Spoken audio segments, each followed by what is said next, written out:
សួស្តីបងប្អូនទាំងអស់គ្នាបើសិនជាបងប្អូនឧទាហរណ៍ថាដូចខ្ញុំឯងមានទូរស័ព្ទពីរគ្រឿងទូរស័ព្ទខាងនេះខ្ញុំថតរូបថតវីដេអូ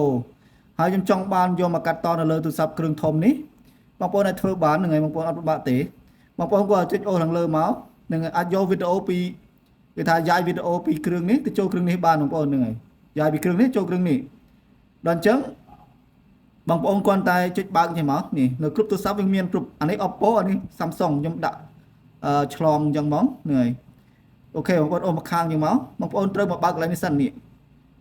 កន្លែងនេះសំខាន់ណាស់ហ្នឹងហើយត្រូវមកបើកកន្លែងនេះសិនដល់ពេលបើកមក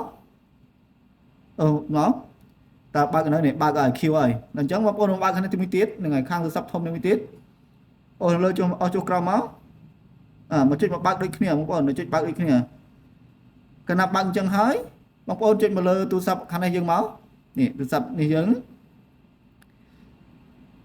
ដើម្បីយកវីដេអូទៅបានហ្នឹងហើយបងប្អូនទោះបើកពីនឹងណាបើកពីនឹងឲ្យបានដល់ពេលបើកហើយបងប្អូនក៏ចុចលើរូបភាពមកបងប្អូនអាចផ្ទេរពីគ្រឿងនេះមកគ្រឿងនេះក៏បានផ្ទេរពីគ្រឿងនេះទៅគ្រឿងនេះក៏បានដែរវីដេអូហើយលឿនងាយស្រួលជាងយើងបាញ់យកពិបាកដាក់ memory ដាក់អីទៀតហ្នឹងហើយដល់អញ្ចឹងចុចលើនឹងមួយពឹបមកអានេះគឺជាវីដេអូដែលខ្ញុំថតមិញខ្ញុំថតលើអេក្រង់ហ្នឹងហើយខ្ញុំចង់យកមកកាត់តនៅលើវីដេអូនៅលើទូរស័ព្ទខ្ញុំអាធំនេះហ្នឹងហើយព្រោះអានេះ Oppo វាខ្ញុំពិបាកកាត់ហ្នឹងហើយដល់អញ្ចឹងខ្ញុំមកកាត់នៅលើ Samsung ហ្នឹងហើយ Samsung វាមានឧបករណ៍គ្រឿងវាច្រើនដល់អញ្ចឹងទៅវាស្រួលជាងហ្នឹងហើយដល់អញ្ចឹងខ្ញុំក៏សកត់លើវីដេអូទាំងពីរហ្នឹងមកហើយបងប្អូនចាំមើលថាប្រើពេលប្រហែលហ្នឹងហើយប្រើពេលប្រហែលនាទីបានវីដេអូហ្នឹងចុចអញ្ចឹងហើយបងប្អូនសម្លឹងមើលខាងក្រោមនេះគេដាក់ការចែករំលែកនេះបងប្អូនឃើញទេគេដាក់ការចែករំលែកបងប្អូនគាត់ប៉ះលើការចែករំលែកហ្នឹងមកនេះបងប្អូនឃើញកម្មវិធីដែលយើងបើកមិញកម្មវិធីយើងបើកឲ្យ share ចូលមិញហ្នឹងហើយបងប្អូនប៉ះលើនឹងមួយមកបងប្អូនចង់យកជា scan ក៏បានដែរបងប្អូនចុចកន្លែង QR នេះមកវានឹងចេញឲ្យយើង scan ហើយបងប្អូនគាត់ទៅយក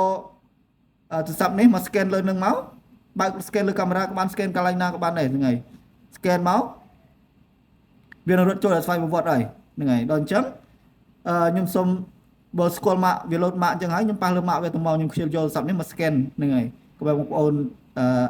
ពិបាករកកន្លែង scan ហ្នឹងហើយចុចលើនឹងមកឬហើយរងចាំវាបន្តិចបងប្អូនរងចាំវាបន្តិចចាំមកវារកគ្រឿងឃើញអត់នេះវាទេខាងនេះឡើងមកឲ្យយើងទទួលដល់អញ្ចឹងបងប្អូនក៏ចុចទទួលមកនេះហើយវីដេអូ7នាទីបងប្អូនឃើញអត់ដល់1នាទីទេគឺវាលុតពេញបាត់ហើយខាងនេះពេញបាត់ហើយដល់អញ្ចឹងបងប្អូនអាចចុចបើកមើលហើយថាវីដេអូនឹងមកនៅនេះទេវីដេអូនឹងមកហើយពីវីដេអូនឹងមកហើយបងប្អូនអាចលុបនៅនេះចោលបានតែម្ដងហ្នឹងហើយគាត់លុបចោលតែម្ដងហ្នឹងហើយព្រោះឲ្យខ្ញុំយកមកនេះហើយខ្ញុំលុបអានេះចោលរងថ្ងៃខ្ញុំថតវីដេអូទូរស័ព្ទ2គ្រឿងខ្ញុំយកវីដេអូពីនេះចូលមកនេះបានងាយស្រួលបងប្អូនណាសាកល្បងមើលទាំងអស់គ្នាតើបានដែរអត់បងប្អូនជួយ comment ប្រាប់ផង